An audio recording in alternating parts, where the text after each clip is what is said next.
आंदोलनासाठी समाजातील कोणकोणत्या लोकांना तुम्ही आमंत्रित केले? तसं बघायला गेलं तर हे आंदोलन वैयक्तिक पक्षाचं नाही किंवा दीपक भाऊचं वैयक्तिक नाही. हे आंदोलन धनगर समाजाचं आहे. त्याच्यामध्ये कोणाला बोलवण्याचा प्रश्नच येत नाही मुळात. पण एवढं सगळं असताना सुद्धा एक समाजाची भावना लक्षात घेता दीपक भाऊनी पडळकर साहेब असताल, प्राध्यापक लक्ष्मण हाके सर असताल किंवा आपल्या समाजाचे जे जे कोणी वरिष्ठ नेते ज्याने आजपर्यंत समाजाचा धुरा खांद्यावर घेतलाय, अशा सर्वच लोकांना दीपक भाऊंनी आमंत्रित केले किंवा त्यांच्याशी बोलणं केले की बाबा सगळे मिळून हे लढा आपण लढूत. हा माझा एकट्याचा लढा नसून सर्व समाजाचा लढा आहे. त्यामुळे दीपक भाऊने त्यांच्याकडनं सर्व काही प्रयत्न केलेत की सगळा समाज एकत्रित येऊन हा लढा एसटीचा लढा आपल्याला सर्वांना मिळून लढायचा आहे.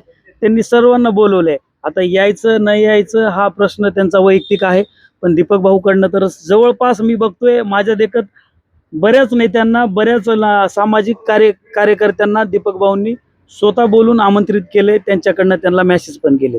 आता यायचं नाही यायचं हा समाज म्हणून त्यांचा विषय. कारण ज्या समाजाच्या जीवावर व्हाईट कॉलर करून ते तुम्ही आम्ही सगळेच फिरतो, पण एक समाज म्हणून त्यांचं पण कर्तव्य बाकीचे गट तट पक्ष सोडून एक समाजासाठी एका जातीसाठी आपण एक झालं पाहिजे. त्याचं उदाहरण म्हणजे मराठा समाजाचंच बघा ना.